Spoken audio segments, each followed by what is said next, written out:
as the tone got bigger, the amps need to be also scaled to take that tonality. So I started playing through bass cabinets and bass amps. And all of a sudden,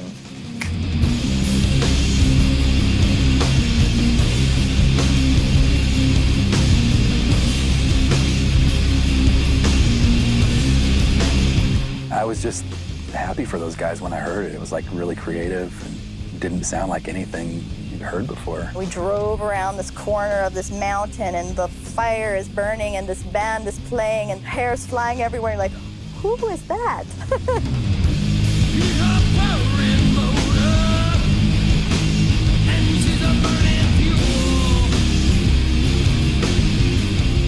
You get out in the middle of the desert and you start playing, it's hard to blast off like these 2-minute songs, because if people are gonna drive an hour out into the middle of the desert, they want to be entertained. And to me, that was kind of the desert style of a band, is like, keep playing because we want to keep having a good time.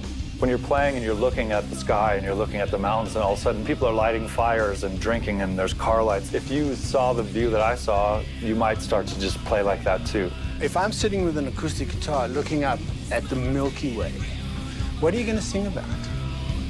My baby, don't get on well with me. You're not gonna sing about that.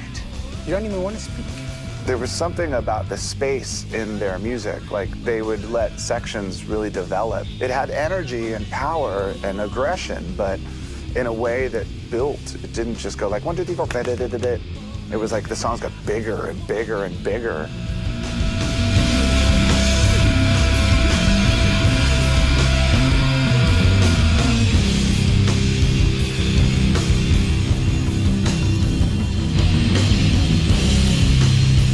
It's all part of a greater atmosphere. It wasn't all about the bands, it was about a big party.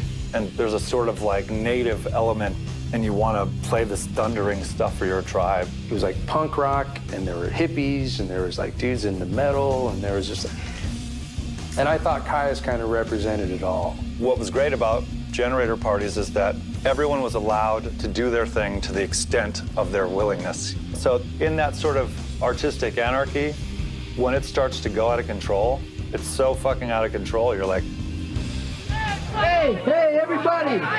Welcome to the desert! It's here! It was here before we were! And the cans weren't, so bring the cans out with you! All right, This was our first big event. This was a festival. all of you people out there are really dirty and you smell too. And so do I. I smell real bad and I'm really fucking dirty. We were so green. We were just like used to just rumbling our van out and throwing the generator. And it hit me like, what the fuck are we doing? We invited 1,500 people out here and we don't even have water or toilets and no one directing parking. And what are we gonna do if this gets crazy? Because the cops are gonna come right to me because that's my thing generating the power for all this.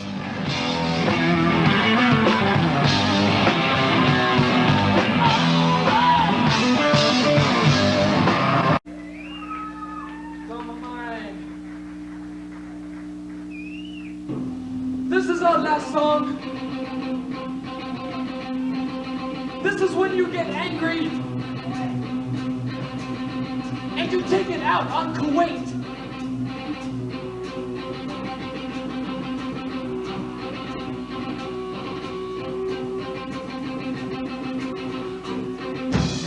Fuck you, dude.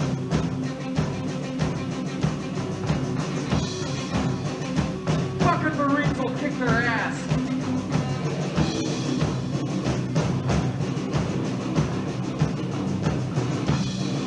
This is not a vocal song.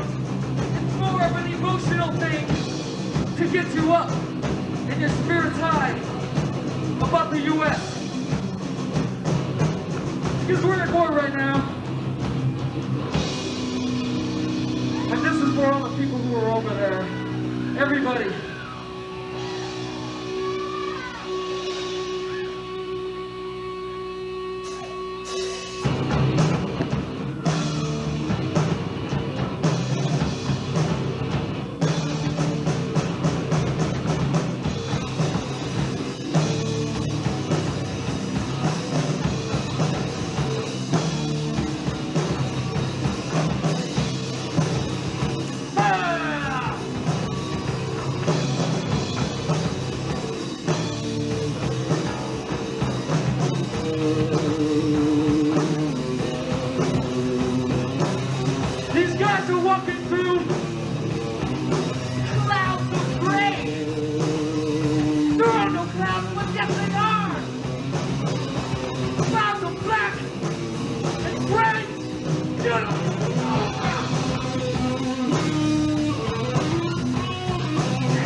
Vincenzo che sta benissimo qui in studio, a dopo, ciao.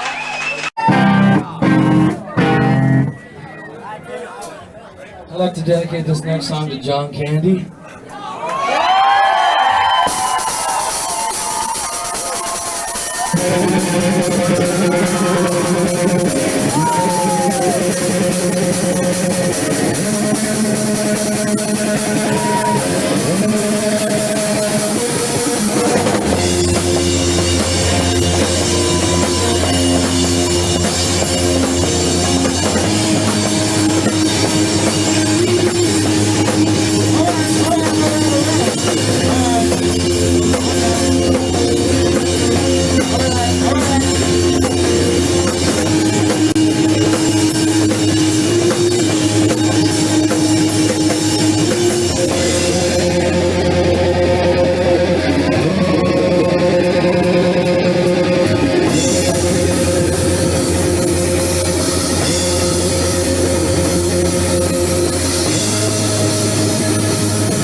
I don't have to answer this question for the 50th time. It's because you're all standing up in front of the speakers. So if you really want to hear them, you either sit down or just deal with it.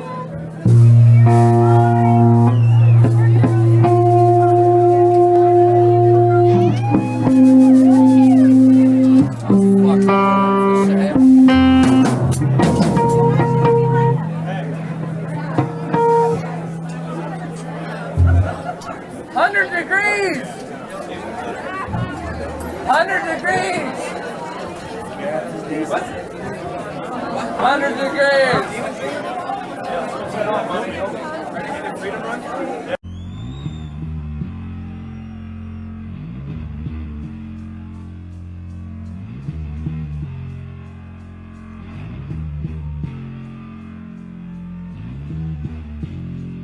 I feel like smoking a big fat joint and dancing.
Thank you.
With a woman by the name of Catherine Ennie discovered us, and she offered to manage us. A friend of ours, his dad had played drums with the Osmonds and things like that. He was like, well, I know a studio up here in Orange County.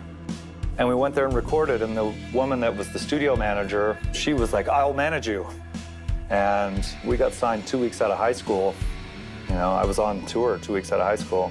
I always tried to get out of the desert. I was always trying to go away from there when I moved there, because I didn't want to be there. So to actually have the chance of like, let's go up to LA or let's go anywhere, I was like, let's do it.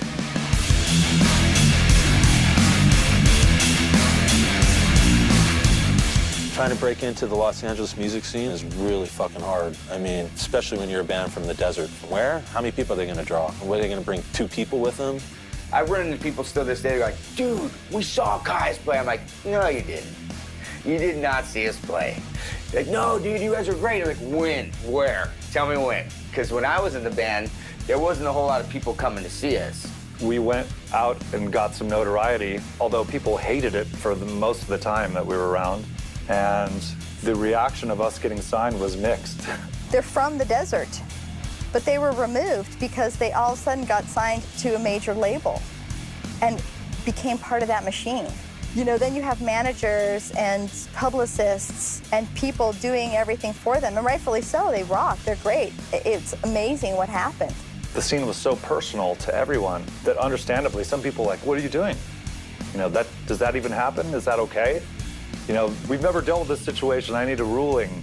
And also the scene was like, do well, but don't do too well. I'm sure there were some local bands, but nobody was really going for it, like recording and putting out records. And I knew these kids were really serious, and they wanted it. We rehearsed 6 days a week for 7 or 8 hours a day. We could play our songs inside and out and change them at a moment's notice because it was like, that's what you do. Let's go try. If we fail, we fail. Let's go play. Let's go bring our music to these people because we can't get it to them any other way. You know, we got to go take it to them.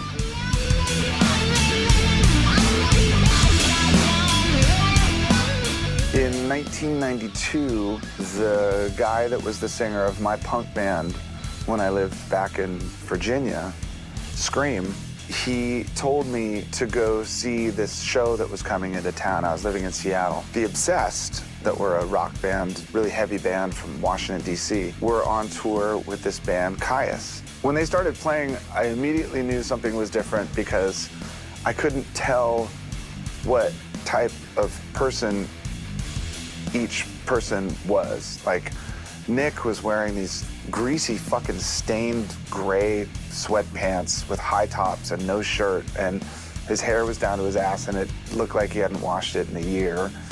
Brant sort of looked like he was in a fucking Cheech and Chong movie or something. And then Josh looked like he played baseball or something. He looked kind of like a real American kid. And John, it was funny, like he would sing, but then he would lay back and they would go off on these jams that were just instrumental, which was unusual in like the underground punk rock scene or whatever. They would go off on these jams that were fucking amazing.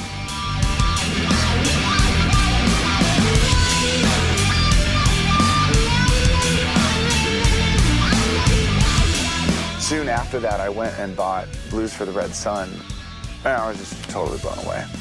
Nirvana was blowing up when Blues for the Red Sun came out, and Dave Grohl was a godsend for Kyuss. In the wake of Nirvana, people's attention and taste were really brought to this music in a way that really never happened before. Now it's like the masses are there. I think I bought that record for at least 20 people and just gave it to them. I gave it to my friends in Santa Cruz. I gave it to someone in Metallica. I gave it to my neighbors. I was just like, this is the fucking most incredible record. You have to hear this. And everyone agreed, you know. He was raving about it in Spin Magazine, on MTV, and it was like, holy shit, it's on a whole new level now.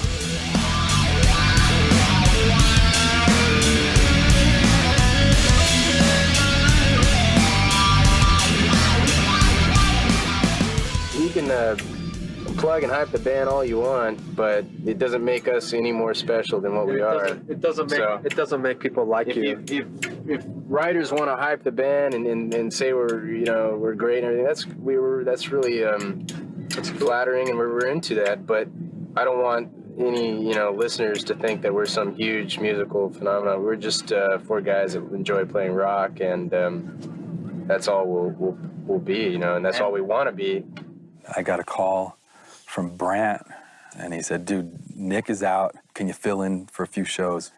And I said, yeah, man, it'll be a blast. And we got a phone call, you want to go to Australia with Metallica? Holy shit, those guys didn't have passports yet.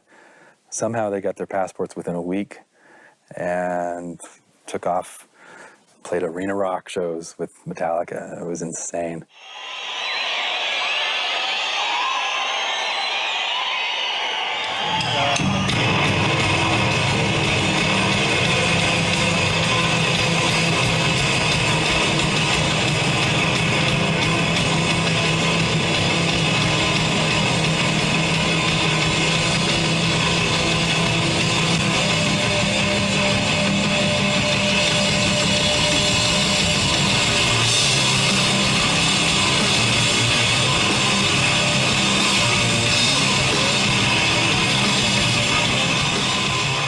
That's a tricky transition to make.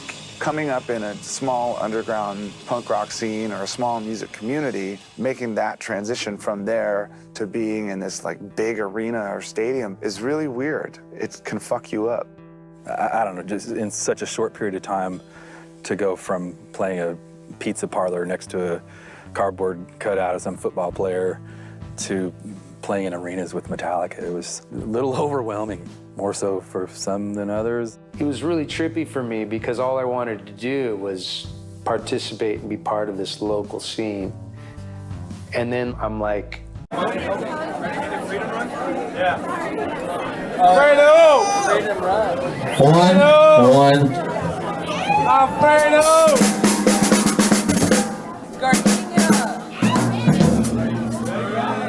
One. One.